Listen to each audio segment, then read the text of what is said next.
But the first item is young Francis, who's going to do a reading and some questions.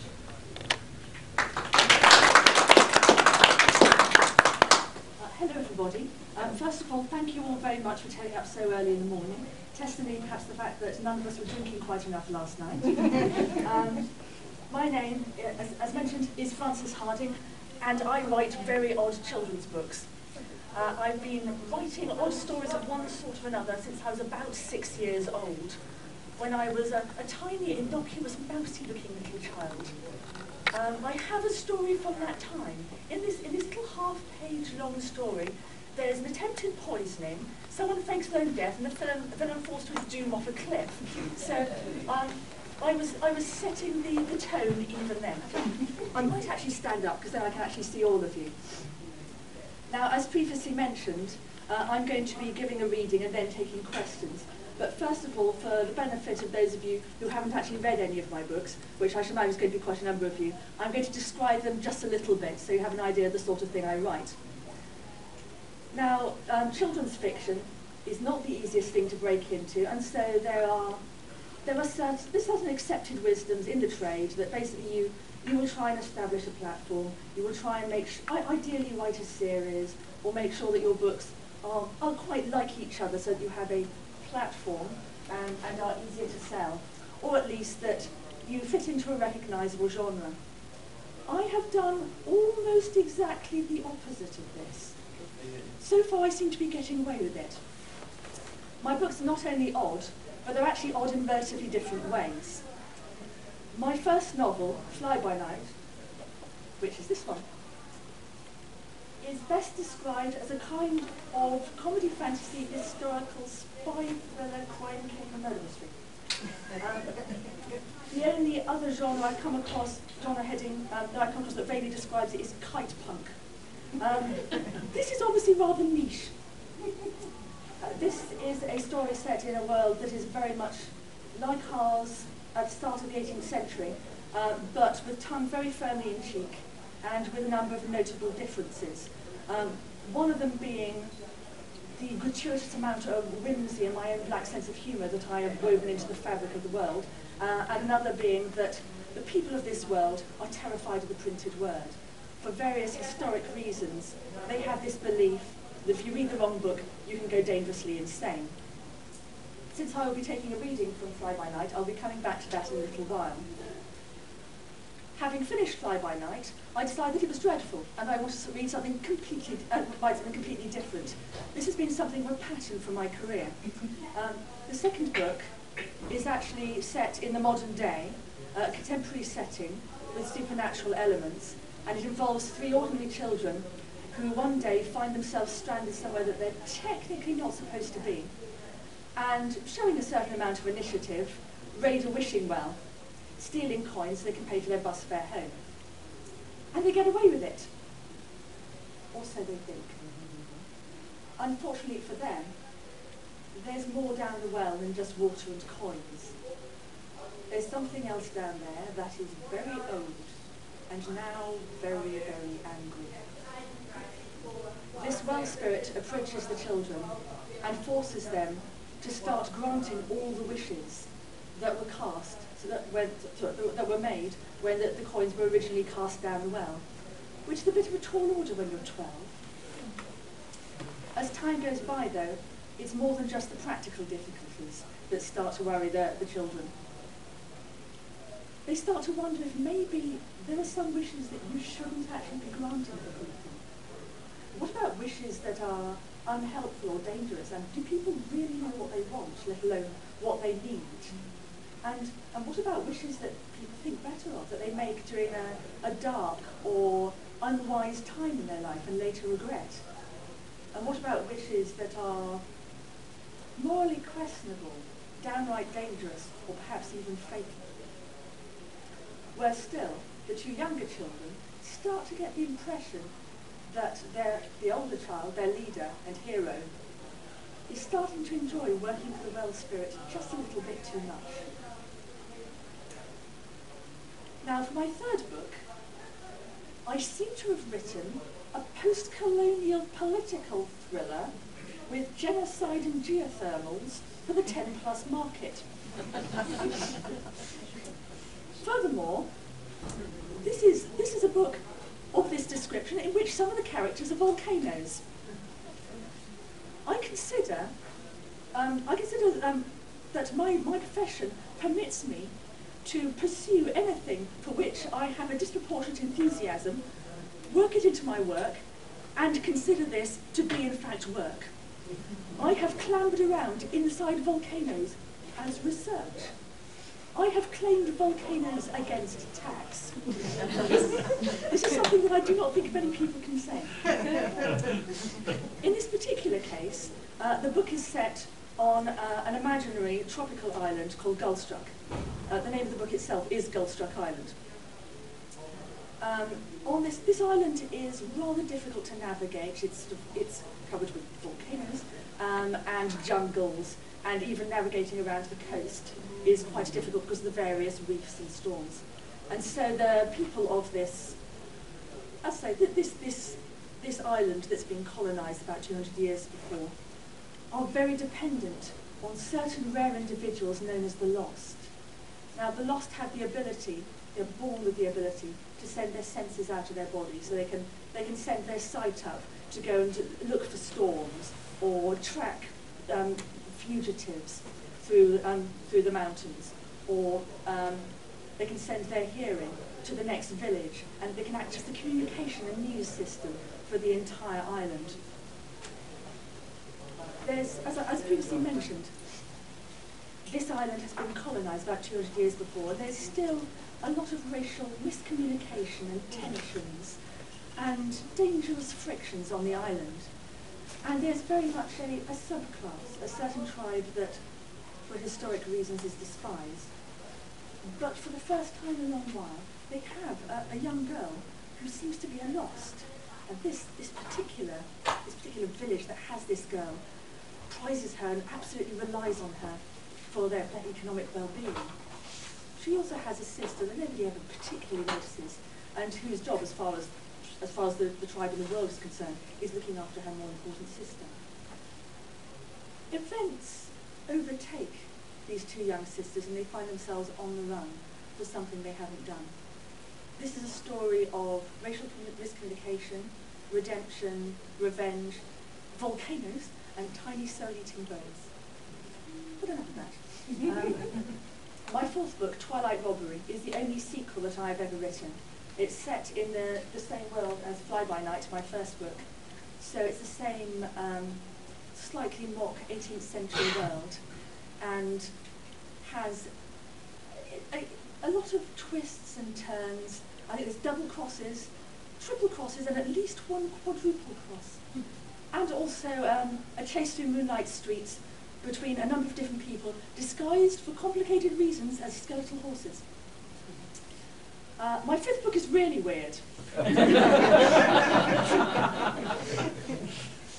When I explained this one to my editor, I could see her glazing over gradually as I enthusiastically told her about it and said I was sure I could make it work. She agreed to let me try, and I still don't know whether this was through enthusiasm or fear.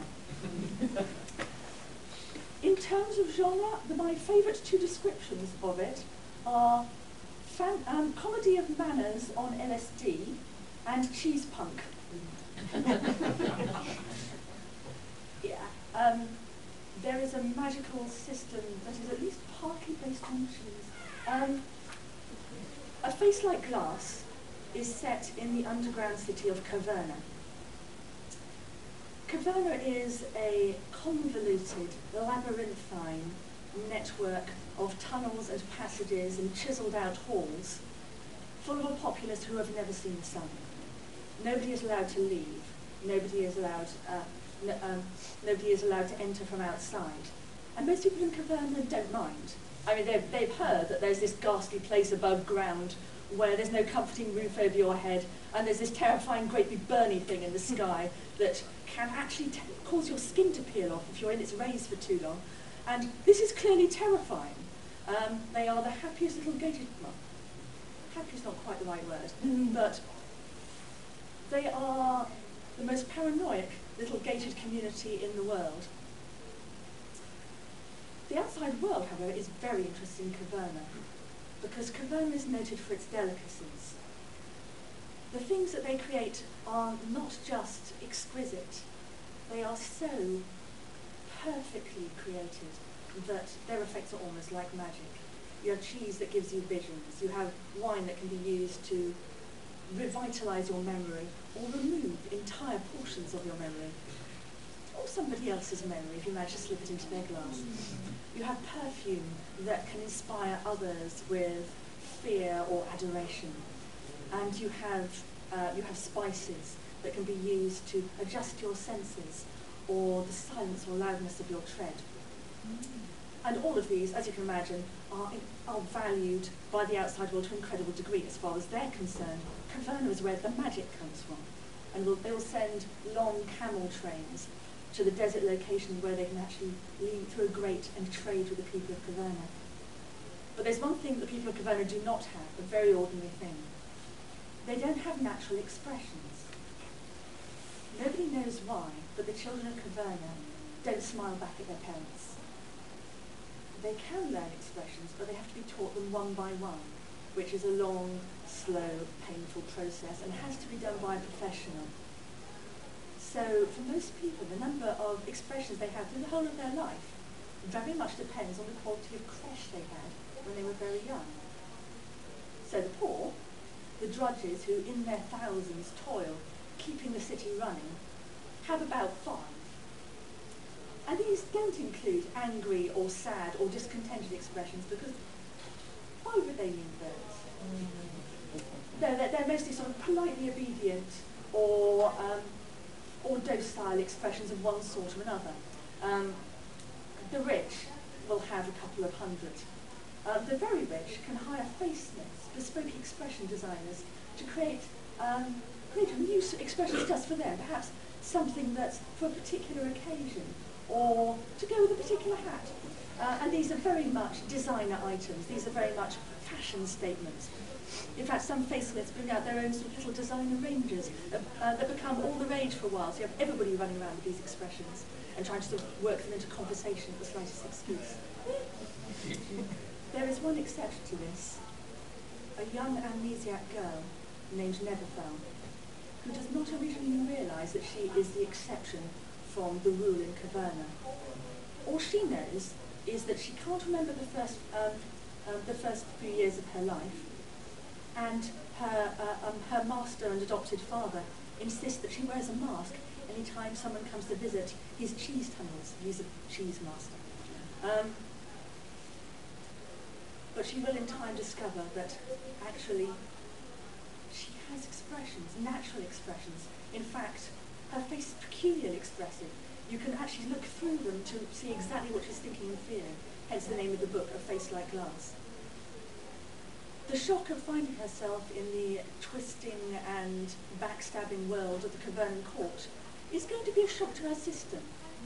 Ultimately, her effect on that world is going to be just as catastrophic. But I'll say nothing more about that. Now, I'm going to read a little from Fly By Night. The heroine of Fly By Night is a relatively embittered and sarcastic 12-year-old orphan called Mosca Mai. Unlike most of the other people in her damp, miserable little village, she can read. Given everyone's attitude towards the written word, this makes her, well, she's treated with dislike and suspicion by everybody. She might as well be the local witch.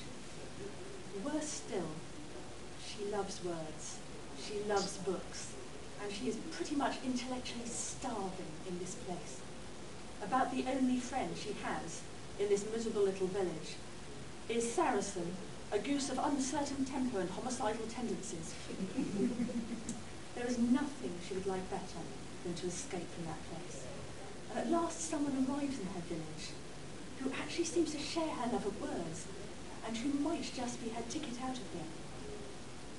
One little problem is in the stocks. Excuse me a moment.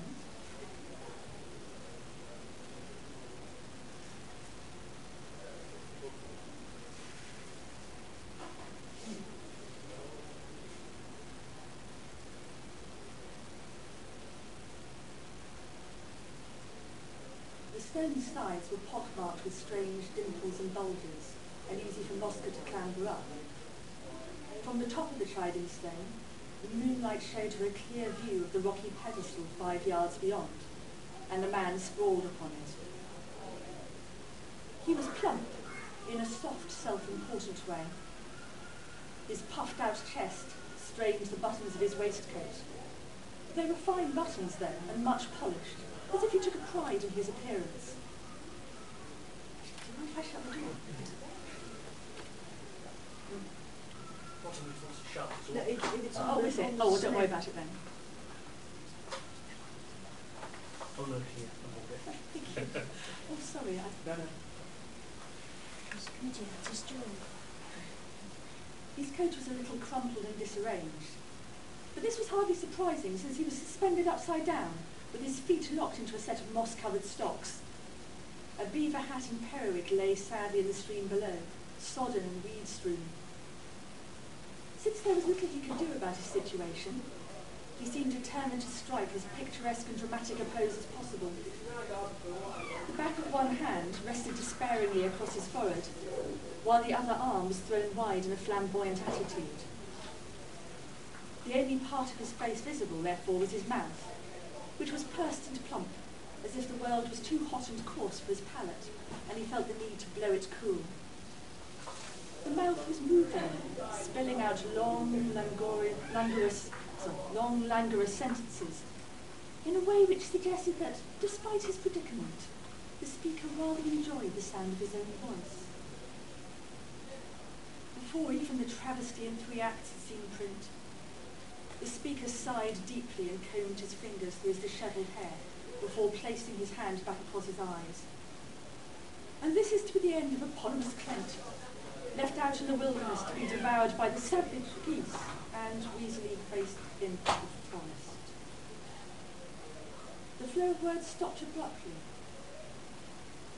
Cautiously, he uncovered his eyes once more. Are you human? It was a fair question. Rust, grime and lichen covered Mosca's face like war paint, and dove feathers still clung to her hair and arms. The unlit pipe in her mouth also gave her an otherworldly young old look. She nodded. What do you want? Mosca swung her legs over to sit more comfortably and took the pipe out of her mouth. I want a job. I fear that adverse circumstances have deprived me of all monetary advantages and simple luxuries and... Did you say a job? Yes. Mosca pointed to the stocks. I got the keys to those, but if I let you out, you've got to give me a job and take me with you. Fancy, Clent said with a faint, desolate laugh. The child wishes to leave all this. He glanced around at the dripping trees, the bone-white stones, and the cold colours of the distant village. I want to travel, Mosca declared. The sooner the better, she added, with an apprehensive look over her shoulder. Do you even have the first idea of what my profession entails? Yes, said Mosca. You tell lies for money. Ah. My child, you have a flawed grasp of the nature of myth-making. I am a poet and storyteller, a creator of ballads and sagas. Pray do not confuse the exercise of the imagination with mere mendacity. I am a master of the mysteries of words, their meanings and music and mellifluous magic. Mendacity, thought Mosca. Mellifluous. She did not know what they meant, but the words had shapes in her mind. She memorized them and stroked them in her thoughts like the curved backs of cats. Words, words. Wonderful words. But lies, too. I heard you told the widow a story about how you was the son of a duke and was going to marry her when you came into your lands, but how you needed to borrow money so you could hire a lawyer and make your claim. Ah. A very emotional woman. 10 tended to take figures of speech very literally.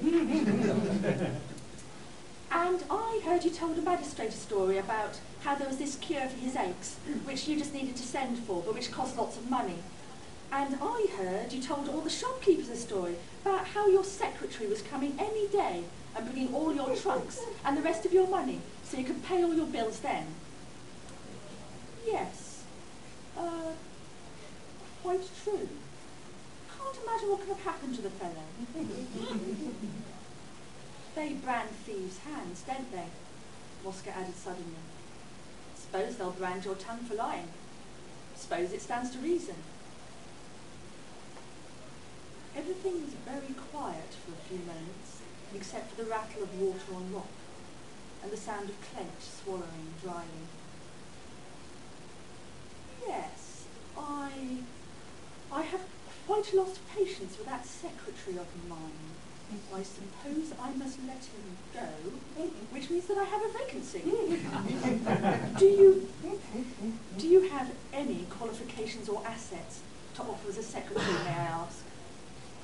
I got these. Mosca jangled the keys. A practical outlook and a concise way of speaking. Both very useful qualities. Very well, you may unlock me. Mosca slid down from her stone throne and scrambled up a craggy pedestal to slot the key into the lock. Purely out of interest, Clent asked as he watched her, upside down, what so bewitches you about the idea of the travelling life? There were many answers Mosca could have given him. She dreamed of a world where her best friend did not have feathers and a beak the colour of pumpkin peel. She dreamed of a world where books did not rot or give way to green blot, where words and ideas were not things you were despised for treasuring. She dreamed of a world where stockings were not always wet. There was another, more pressing reason then. Mosca raised her head and stared up the hillside towards the ragged tree line. The sky was warmed by a gentle redness, suggesting a soft but radiant dawn. The true dawn was still some 3 hours away. Very soon, Mosca said quietly, my uncle will wake up. And when he does, he's likely to notice that I've burned down his mill.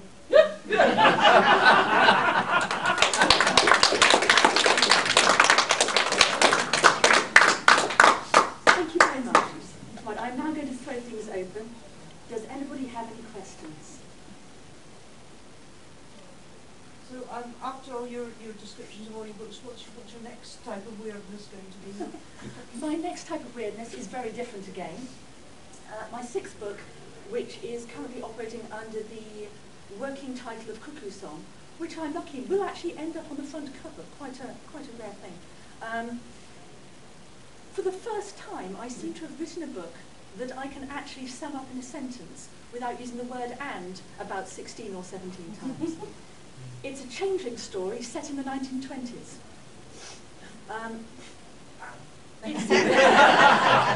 Of course, I'm now going to explain it further, totally undermining the fact that I said I could sum it up in a sentence. The 1920s seemed to me the logical time to set a changeling story, because it is a time of changelings. It is a time when a lot of people saw their sons go off to war and had their sons come back different.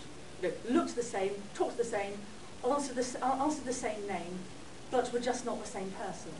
And at the same time, their daughters were hacking off their hair, smoking, drinking, and running around in cars.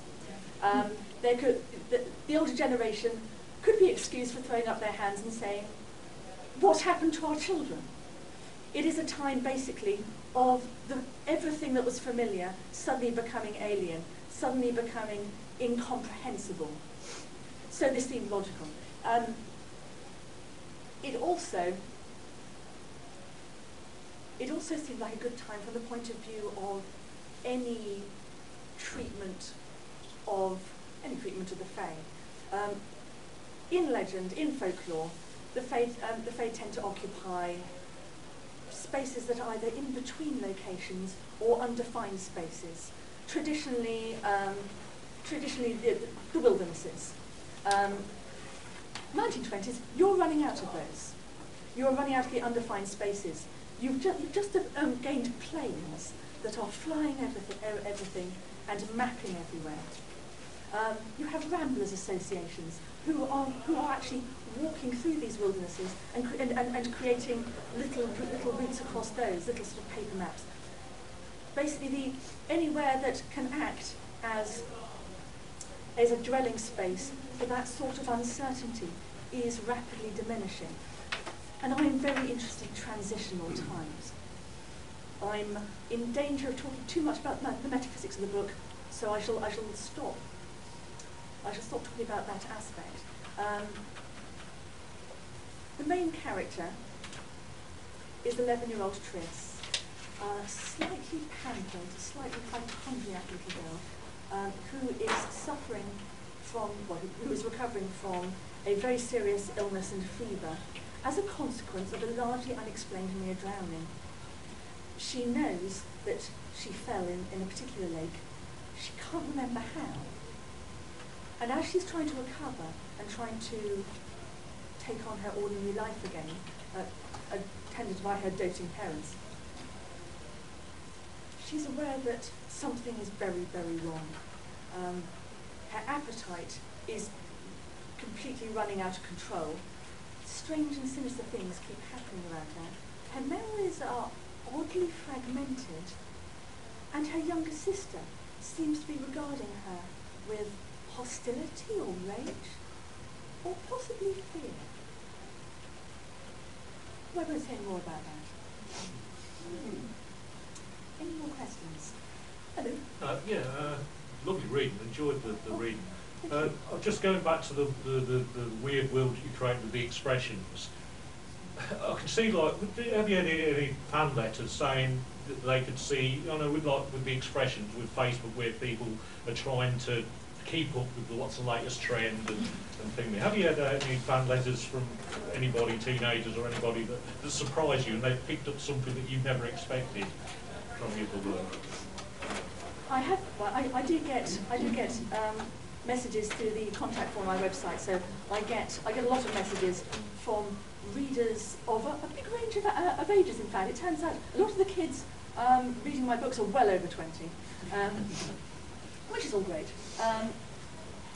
They haven't picked up on peculiarities so much in A Face Like Glass, but from time to time I will get particular smart kids coming and asking me about certain sort of plot holes or plot quirks in the other books, which is actually really useful because it gives me something to look out for another time, or something that or means that I will try and think it through. I will try and remember what my answer to that was when I was originally writing it. A quirk of writing is that not everything will be explained, because oh my God, would it be dreadful if it was. So I tend to have a lot of mental explanations for things that happen in the books that never end up on the page, because if they did, the book would be trudgingly dreadful. So the other nice thing about people contacting me is sometimes I can go, yes, I have thought about that. I can send you my appendix, not the physical one, because that would be weird. Sorry, it's a slightly rambling answer. It sounds as though each of your books needs a lot of research into a new area. How long roughly does it take you to do a book? It varies a little bit in terms of the time it takes. It's also difficult to calculate because obviously there's a certain amount of overlap between them. On the whole, it's about 1.5 years for each book. It's difficult to chart that exactly because obviously there are gaps sometimes. There are gaps where I am working on something else because I've sent the draft off to my editor and I'm waiting for my editor to get back to me. And sometimes these gaps are quite long. Also, it's very difficult to say exactly when you start writing a book, because it's well before the point where you sit down and write chapter 1.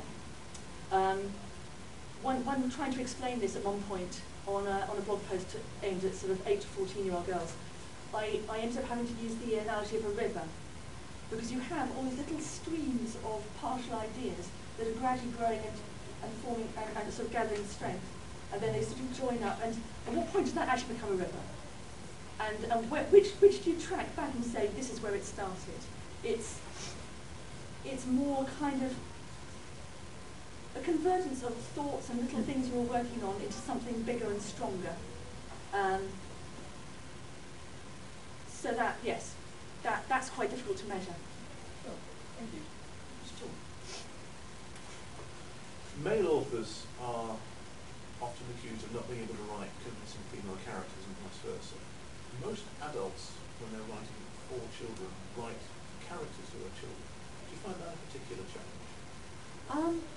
Do I find writing children characters a particular challenge? Not really.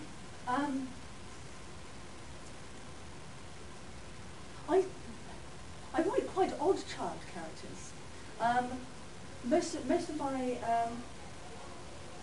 well, children are people. Children are incredibly different from each other, just as adults are incredibly different from each other. I mean, obviously there are some differences. There's the children in many respects have not learned to lie to themselves quite as elaborately as we have. But I still remember quite vividly what it was like to be 12 years old. My personal opinion is that there is nothing that I have done as an adult that has been anything like as hard as being 12 or 13 years old. I still vividly recollect the combination of expectation and powerlessness that goes with being that high. And I think that is something that slips away from us. That partly because to celebrate our own adult triumphs, we almost need to sort of downplay exactly how difficult it is. Going through the day-to-day of contending with a world concerning which some information is kept from one, and which is dominated by not consistently rational giants. So no, I have to admit, I don't find it particularly hard. Certainly, a lot of my books are set in particular worlds that I have created, and so the characters are very much creations of their world. So, I mean, in many respects, the main challenge is that, trying to make sure that I am creating a mindset that is appropriate to that world, and not basically someone 21st century in funny clothes. And that's much more of a challenge. But in any case, I also have the strongly held belief that children aren't idiots. That basically they are not some sort of race of short subhuman mental defectives that I have to massively sort of lower my game for. I generally go for not talking down to them. So I assume quite a high level of adaptability, intelligence, and ability to catch on to things from context from my child characters, given that actually that's what young people do all the time. They are continually appraising, assessing, and understanding a world that we are imperfectly describing to them. So, sorry, that was a rather long answer. No, I don't particularly find it a problem. And? At the back there. If you were to set yourself a goal of writing a book for adults, would you do anything very differently? If I was writing a book for adults, I'd do things differently. I'd have an adult protagonist. No, there's a lot of things that I wouldn't do differently. That I've occasionally been asked, when you go to write an adult book, don't you find it restrictive writing a children's book? To which the answer is no. I find it tremendously liberating. There are a lot of things you can get away with children's books, particularly genre crunching, But it's a bit harder to get away with it if you're an adult, if you're writing for adults. Also, I think being a children's author works against some of my less good features as a writer. Every writer has their pet faults. Mine is overwriting. My books, as written, are not short on metaphors. However, you have not seen the rampaging hordes of metaphors that infested my first draft.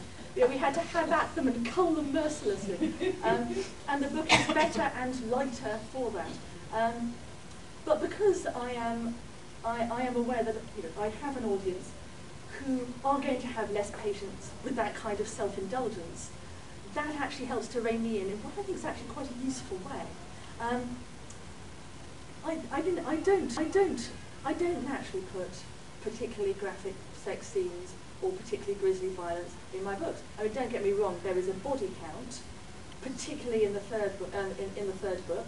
I got to the end of chapter 9 and I realised that at that point I had killed every named character except for the heroines and the villains, and that I'd probably better create some more. So yes, it's not that they don't go dark, but they don't tend to go graphic. And that is actually more of a matter of style rather than self-censorship. So it's certainly not that I think the younger readers can actually handle quite a lot, and certainly in terms of YA readership, there are debates on whether it is appropriate to put sex, violence, etc. in YA books. My view on that is I'm not doing it, but I think it's good that some people are. Coming back to your actual question, I don't think I would change very much. I would probably have an adult protagonist, but to be honest, I am unlikely to make that transition. I am actually very happy doing what I'm doing. I think there's another person just behind there. Yeah. Who are your main influences? Who are my main influences? That's quite difficult. I mean, I can certainly tell you who I was reading when I was young. Inevitably, there was Roald Dahl. I still remember reading James and the Giant Peach for the first time, because I'd been given the usual sort of fluffy little books, and this, open the first page, it looks like the same sort of book. There's James and his lovely parents, and they're living in a lovely little house by the sea, and then his parents go to London and suffer a grisly death at the hooves of a rhinoceros. I had to read that page several times to make sure that was actually what it said. And then I just had this wonderful, liberating sense of possibility. It was as if a window just flung open in my head, and certainly I remember I think that did have an effect on me. I think part of me wants to have that same effect, that effect of the window flinging open, and there just being this slightly vertiginous sense of possibility. I loved Alice in Wonderland. I read a lot of Leon Garfield and Nicholas Fisk, Susan Cooper, and at a certain point in my early teens, my father presented me with The Hitchhiker's Guide to the Galaxy in I think you're ready for this now kind of thing. He was completely right. I adored that. In my late teens, a friend of mine came up to me and passed me The Colour of Magic with the words, "It's weird, you'll like it." She was, of course, correct on both counts. But yes, also, during my teens, I read ridiculous numbers of murder mysteries. I read about 50 Agatha Christie's, lots of Naira Marsh, Ruth Rendell, P.D. James, the Marlowe books. And first of all, Conan Doyle. Also, there's also an influence from a number of the 19th century novels that I was reading at the time as well. I got hooked on Dickens. I know that Dickens was spoiled for a lot of people by a lot of people were bludgeoned with Dickens painfully when they were at school and never really recovered any sort of affection for him. I read him in my own time, so I have a slightly warmer feeling. And I'm certainly aware that some of his humour has fed into my little. Any more questions? Hello. You have some brilliant one-liners in the books. One of my favorites is, "Revenge is a dish best served unexpectedly and from a distance like a thrown trifle." And if borrowed time is best spent like borrowed money. Spend it freely and with panache and try to be somewhere else when it runs out. Do you have a favorite one-liner that when you wrote it, you went, yeah, that's good? I actually quite like the thrown trifle one that you've just quoted. I'm happy with that. A lot of my favourite quotes are actually from the same character that both those quotes are from. Eponymous Clent, the gentleman who was in the stocks in the reading. Some characters are easier to write than others. There's some of them you have to sort of spend ages puzzling out to try and work out what they say, and if you try to make them things that make them do and say things that they don't want to, then they go in there and says, fine, right, you want to treat me like a wooden puppet, that's what I'll be. You end up sort of wheeling them around scenes. Others, you let off their leash and they will talk, or they will run bits of your plot for you until you actually have to sort of lasso them and go, look, that's enough, that's enough. Eponymous Clent talks. He doesn't just talk in a free and excessive way within what's actually printed there. Every speech I have of his in the book has been massively cut down. Getting him to talk in my head and in my writing is not hard. Getting him to stop is an enterprise. So yes, I need to rein him in, otherwise this would be twice the size and most of it would be Eponymous Clent burbling. That would be a fun feature for your website, some like edited, deleted scenes, extras of Eponymous Clent. Oh, don't tell me. Are there any more questions? How difficult was to get that first book published? Because obviously you get rejections and this, that, and the other. How difficult was it to get the first book published? That's an interesting question. I had a certain amount of luck when it came to getting the first book published. Getting along the route to the point where I had that the start of that first book that was in a condition that it could have the luck to get published took a lot longer. That sentence should be taken out behind and shot, but I will try to explain. Basically, there were many years of writing. There were many years of writing, an awful lot of short stories mainly, quite a few of them aimed at the adult market, some of them being sort of successfully published in magazines after collecting my wonderful little trophy collection of rejection letters, some of them winning short story competitions and so forth, gradually building up a little tiny sort of repertoire. And at the same time, writing as many different ways as I could. Some of the writing that I was doing was actually for games, for narrative-based role-playing games. Some of the first completed, structured, chapter-based works that I created were whilst working for a play-by-mail game company who wanted me to be taking in term sheets and producing effectively chapters of a story, a 12-part story, that featured the characters that the terms were about. And this was excellent practice. So I did this for a while, graduated, then passed on from this to doing something else. It was a large online communal narrative where, because nobody was really running the storylines, and because seeing these little kind of storyline stumps pained me, despite the fact I wasn't technically running it, I ended up effectively running storylines within this structure for other players, just so that they had something to do, just so there was an actual flow.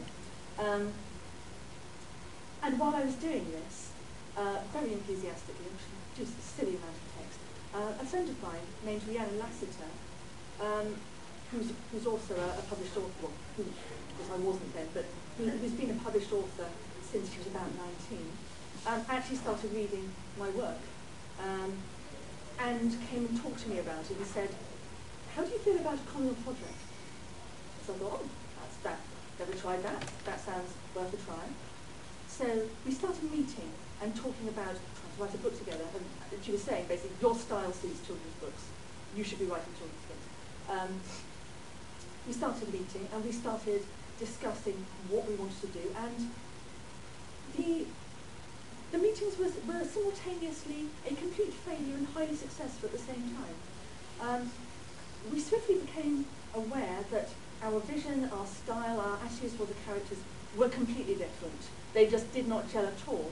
And then what we had was not a book idea, but two completely different and functional book ideas. So we decided that actually we were going to start each writing our own idea and continue meeting so that we could provide each other with feedback. We had a little sort of writers' evening. And this worked very well. I produced 5 chapters, at which point my friend Rhiannon said, right, these are good enough. You need to send these to a publisher. And I said, no, they're not. This is an experiment. These are destined for an unmarked grave. I'm just playing around with this. And so she stole my chapters and took them to her editor. Bless her. I spent the next week in a sort of mental purgatory because I absolutely knew they were dreadful. And so I was completely astonished when I got the book contract offer. I'm very grateful to Rhiannon. She is one of the 2 people to whom Fly By Night is dedicated, the other one being my grandfather. So basically there was an awful lot of slog and work for years, followed by luck and Rhiannon, if that answers your question. Are there any more questions? So your publishing advice is to be friends with Rhiannon. Yeah, that helps. That really helps. Over there? Just quickly, what happened when you put volcanoes on your tax return? Nobody challenged it. That's a thing. When you're an author, I haven't actually realised this, when you're a professional author, you get this kind of invisible free eccentricity card. Get out of normality free card. The downside is, well, it's not really a downside, I don't mind, but what comes with that is you really have got out of normality. This is a very silly profession. In many respects, not just from the financial security point of view, though you do get to laugh hysterically at anyone in the financial institution that asks you about projected salary. But it also means that you will meet people who have liked your characters and therefore treat you as a friend of a friend, which is great and I like, but it does mean that you have this strange relationship with a lot of people that you've never met because they happen to pick up the bottle with oversized message in it that you threw in the water from your bizarre little literary island. You are friends with all these people you don't know. And sometimes they will send you things, like CDs of Frankfurt church chimes, or information about bat colonies, or whiskey sometimes. These things will just happen. I'm not complaining. I like bats and whiskey. But yes, there's a slight feeling of having fallen off the edge of the world. You notice it also in the way that people talk to you. I've had other jobs. And when I was at parties, my friends would never say things like, oh, this is Frances, she's an editorial assistant, or this is Frances, she's a graphic designer. But now it is always, this is Frances, she's a writer. As if that defines me in a way that no other job is generally assumed to do. It's quite odd. There's also this odd, sort of slightly superstitious aura that seems to hover around writers. And you kind of see it in the hackneyed question, where do you get your ideas from? Because nobody really wants the answer that's about brainstorming documents or strict writing regimes or post-it note planning maps or anything like that. It's like, yes, but where do you really get your ideas from? What's the trick? Tell us the words to the magic spell. Yes, absolutely. And similarly, it's with publishing, like, how did you get published? Well, you have found your way to the labyrinth. Show us your string. Yes. So, I'm sorry, what was the original question again? I seem to have digressed massively. I just wondered what the tax office's reaction was when you submitted for volcanoes. It was never questioned. It was never questioned. I mean, I sent in my little. I do actually hire an accountant, and I sent my spreadsheet off with all these different things on them, and no, I've had no challenge for the volcanoes. I have had no challenge for all the scrambling around in bizarre underground places. I'm expecting to have no challenge for going to the seminar on Victorian post-mortem photography, which is incidentally weird and very interesting. That'll be turning up in my 7th book. Where's this seminar? It was a one-off, I'm afraid. I'm sorry. It was at the old operating theatre in Southwark. Very interesting and good setting for it as well, because the old operating theatre has that beautifully Victorian, sinister medical thing going for it. Lovely little apothecary boxes as well. You need to follow Frances on Twitter because she always tells you about weird stuff. I have a set of 3D Victorian era dissection photographs. Oh, do you? Not on them.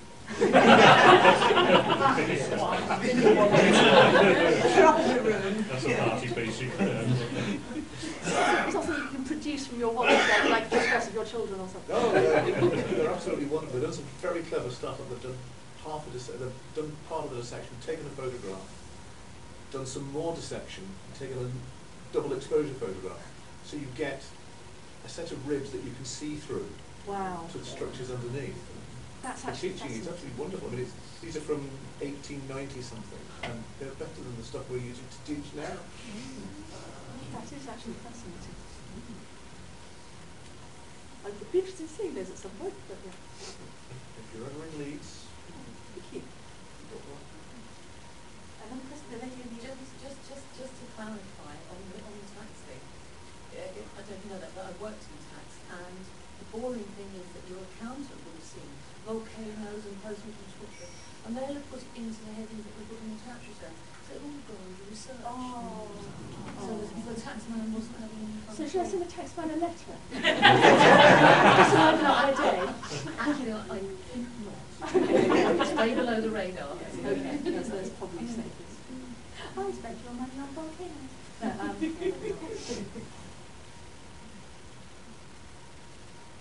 Where did you go to research volcanoes? Which volcanoes did you go into? I researched quite a few volcanoes. I mean, some of them, incidentally, as well. My boyfriend and I spent a year on a round the world trip, which is actually how I originally got addicted to volcanoes in the first place. And we saw some in Guatemala. We ended up scaling Pacaya, which is an interesting little active volcano. The briefing we got before we actually climbed it was, keep an eye on the guides. If they're running, you should be too. The main problem with that was intense winds that were effectively pebble dashing us with the loose shale, making it very hard to breathe and things. The loose shale also meant we were sort of moonwalking. But we struggled up there, and you got to see some of the smoking crater despite the sort of low-hanging cloud, and that was quite fun. We also went to see Arenal in Costa Rica, which is sort of continually erupting volcano. Oh, sorry, I forgot to mention that in Guatemala there was also Fuego, which we weren't allowed to climb because that's very active. But we could, from our favourite coffee shop, little sort of garden on the roof, we could just watch it erupting, little plumes of smoke in the day, little red glow at night. Anyway, yes, Arenal, we went to see, and although there was, again, quite low cloud cover, we could see flaming boulders bouncing down its side, which was rather fun. A lot of my favourite volcanoes were actually in New Zealand, however. We walked the Tongariro crossing, actually in my case twice, which a number of the volcanoes, including Narrahuri, which is the one that's being used for Mount Doom in the Lord of the Rings films. The most active on that particular group, though, is Ruapehu, where you can actually catch a ski lift up to relatively near the top. You're allowed to ski on it, that sort of thing. And they're a very attractive cluster. It is to that particular cluster of volcanoes that I owe part of the mythology for my third book, because there's a little Maori folklore about some of those volcanoes that I loved and really wanted to work into the book. It's a love triangle between volcanoes.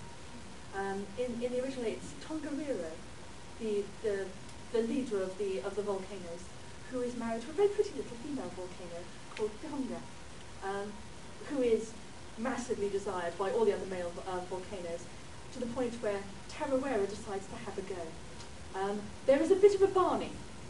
Tongariro and Tarawera have an enormous battle, which Tarawera, the rival, loses, and basically heads off to sulk.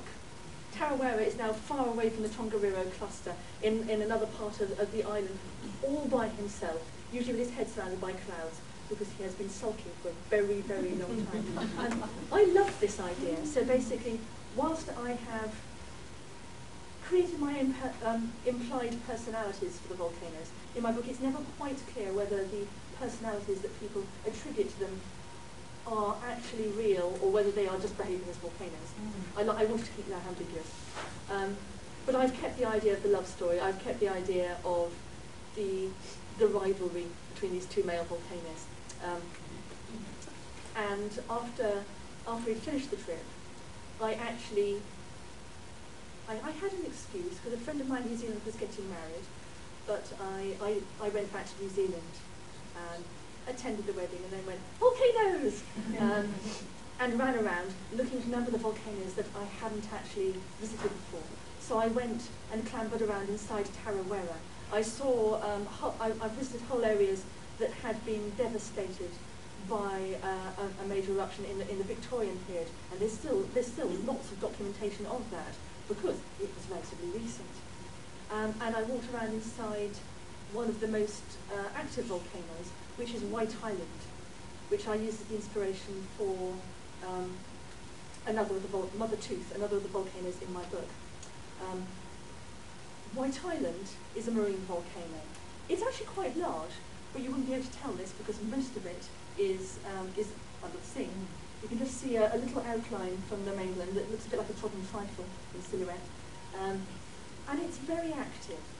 You can get a boat to the edge of the crater, walk around inside and see these bizarre... It's not white. It's called White Island. That's basically named after the column of white steam rising from the surprisingly hot emerald green crater lake. The island itself is streaked in reds and golds and purples and whites and fizzling with sulfuric gases and with these strange little copper-coloured streams weaving through, and the inside of the crater looks as if it's being gouged by giant fingernails. It's a very bizarre and alien landscape, and erupts from time to time. Certainly, New Zealanders have a wonderfully relaxed approach to health and safety. So, so when we were turning up, they were saying things like, well, some people find that sulfuric gases catch in the back of their throat a bit, so we've got gas masks, but we don't bother with them. We usually have a boiled sweet instead. Right, great. So, what do we get if it erupts? A Mars bar? But they talk us through eruption. They said basically, if it starts to erupt, throw yourself flat. Don't run for the boat, because for one thing, it's not going to be there. He's not going to wait for us. He's going to sail off and wait for a bit till things calm down and come back and see if anything's left. Besides, if you're running, then you're making yourself a bigger target for the bullet speed rocks. So that was comforting.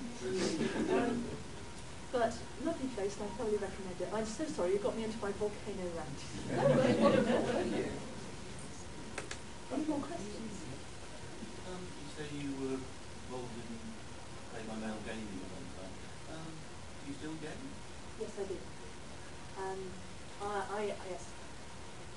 Suddenly I feel like Alcoholics Anonymous. I'm Frances Hardinge and I do role play. Yes, it's true. I do. Quite a lot of different sorts. I can't complain. It's given me a lot of my friends and in fact my significant other whom I met through gaming.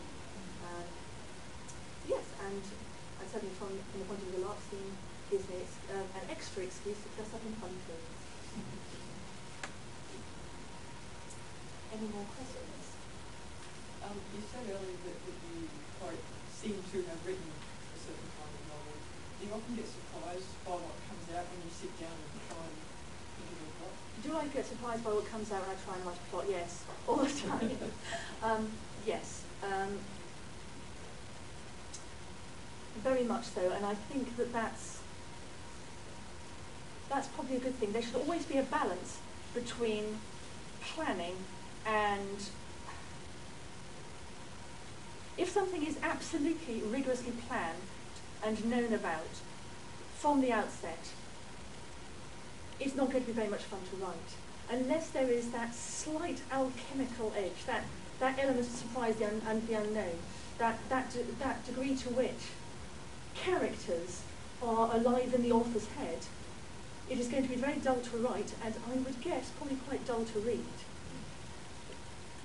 I find that to a certain extent, although I do plan my books, they are always at least partially an exploration.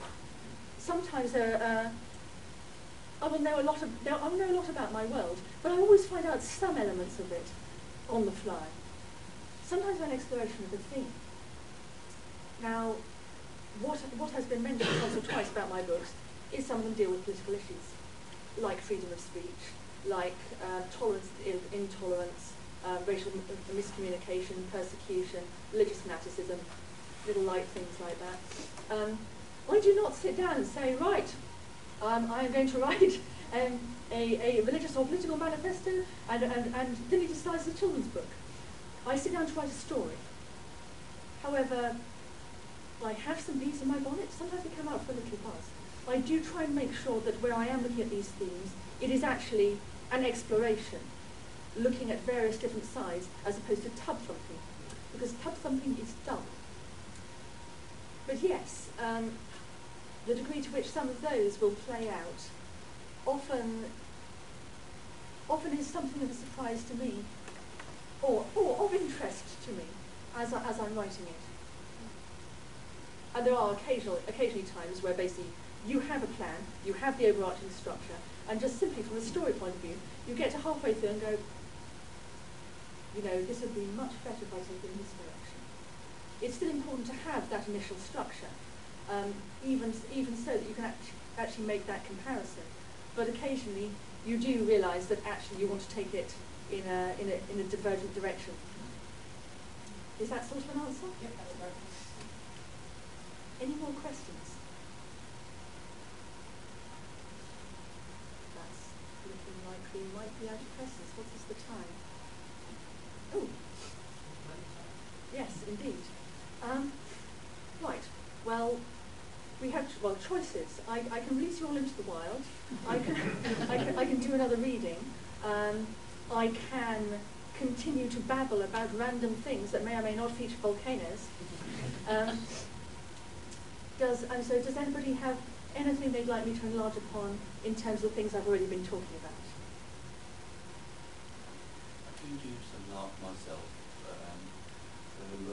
What systems do you know they came out large amount? If it's not something you want to do, it's okay. No, it's fine.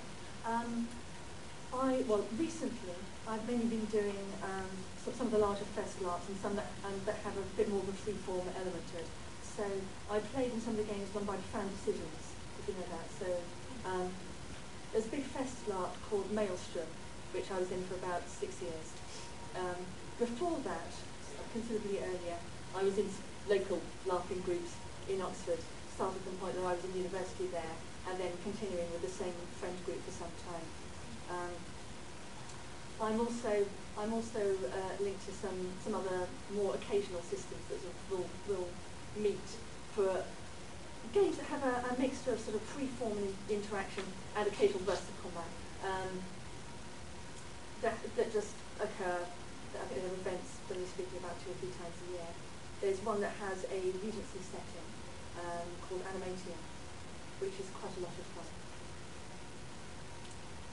It's no, nice little mix of whist, the arcane, and carnage.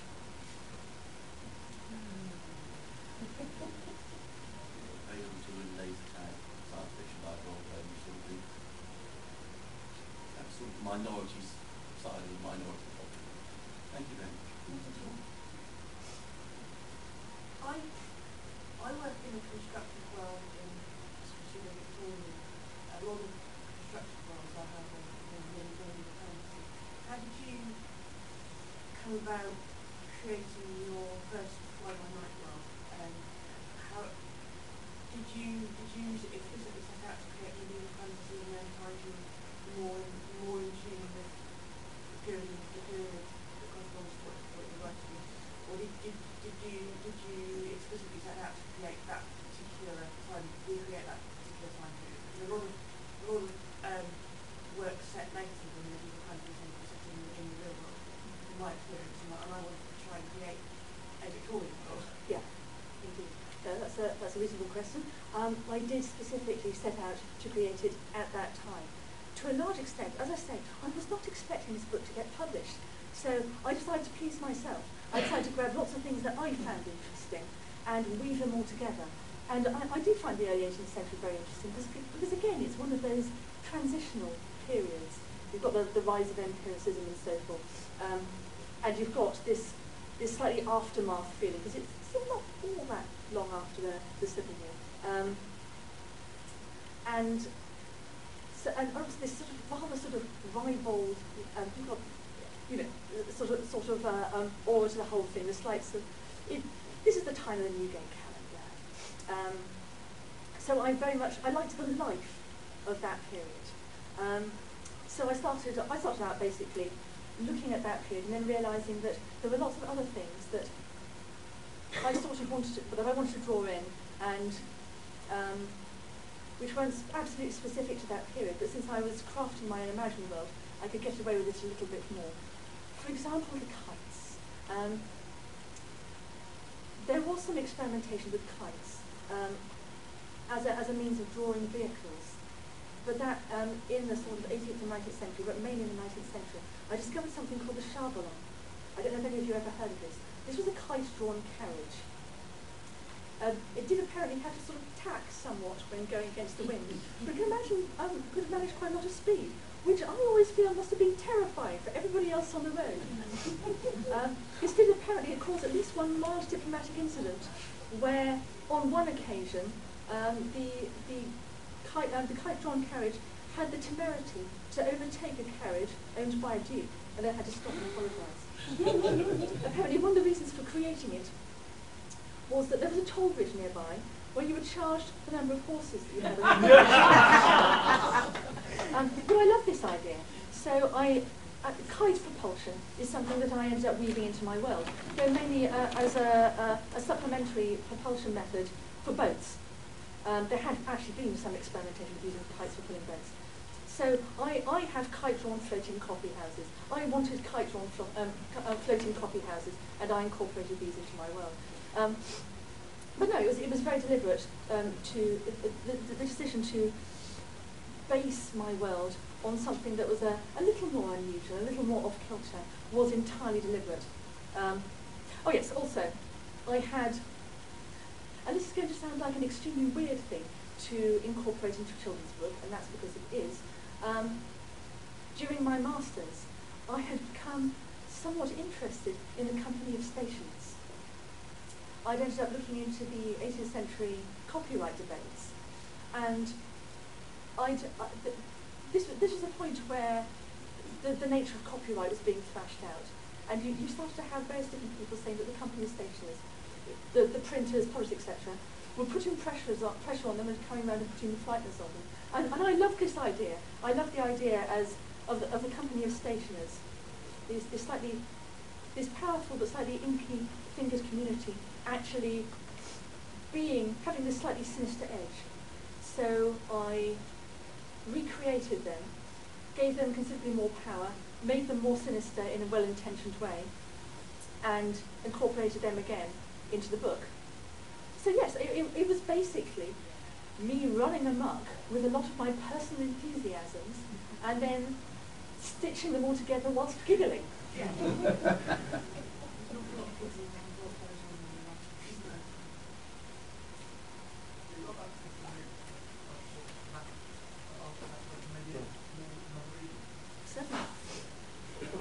Not exactly a question, I was going to just say that printers have form. One of the towers on the city wall of Krakow was paid for and manned by the Guild of Bookbinders. Really? I didn't know that. That's lovely. Each tower had a different guild associated with it. One of them is the Bookbinders. Thank you for telling me that. I didn't know that. Are there any more questions? It's not the pertinent question. When did you get your magnificent? My magnificent hat, thank you very much, is actually from my significant other. I have been wearing hats of this style for some time, but the Francis hat is more of a role, like Doctor Who, rather than a specific hat. And a series of different hats have played that role, and I like to think brought something new to it each time. I'm currently transitioning. This one's new to the role, so be kind to it. And each time, basically, my very lovely significant other has suddenly presented me with the next hat. This has become a thing. Well, I'll make another reading if people are up for that. Excuse me a moment.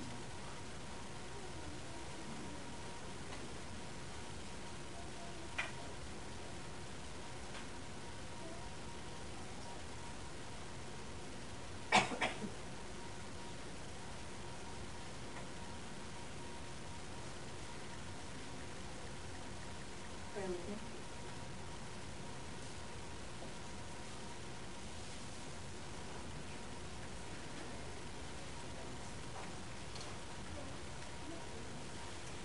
Right, as you can tell from the previous reading, Mosca takes up with eponymous Clent without actually knowing very much about him. The longer she travels with him, the more she starts to learn about him. She quickly discovers that he's a spy, working for the company of stationers. But as time goes by, she becomes worried that he actually might be quite dangerous. This particular reading takes place at a point where things have hotted up in the city that they're visiting, and it looks as if the two of them are going to have to flee together. And slightly to Mosca's surprise, eponymous Clent has asked that Mosca come with him when he leaves the city. But for the moment, he's gone inside to pack.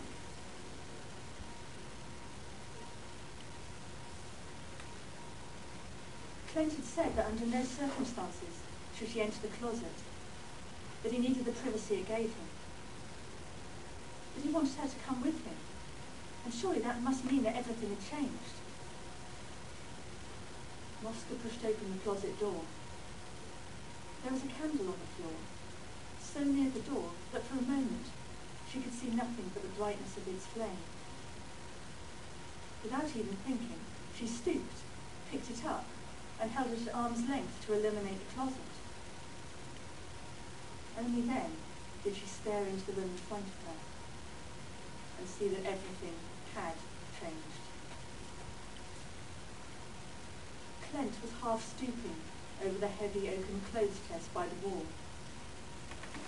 His face was flushed with effort, and his knuckles white with the strain of lifting what looked like a great bolt of cloth. Peeping above the edge of the trunk was a wig that Mosca had not seen before, a mass of unpowdered brown curls. Then Clent saw her and slowly stood, and the candlelight softly traced the outline of a tanned cheek beyond the wig. And Mosca knew it was not a wig at all. An arm was hanging over the side of the chest, she now realised, dangling quite casually, like a day tripper trailing his hand over the side of a pleasure boat. There was something terribly wrong with the skin of that hand. It was pale, not aristocratic powder pale, not a scholarly shun the sun pale. It had an underground pallor, like ripped up roots, or the eyeless things that children of Truff were told lived in the mountain camps. The colour seemed shocked as well as shocking, and Mosca knew that the owner of the hand was dead. The wrist was slightly crooked, as if it had been broken once and never quite healed. I thought, Flint said, handling each word carefully, as if testing its edge for sharpness. I thought I told you to wait in the boat.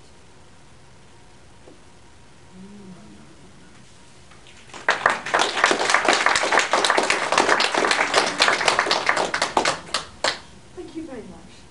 And now, if there's no other questions, I should probably release you all into the wild. Thank you very much for your patience and for your questions.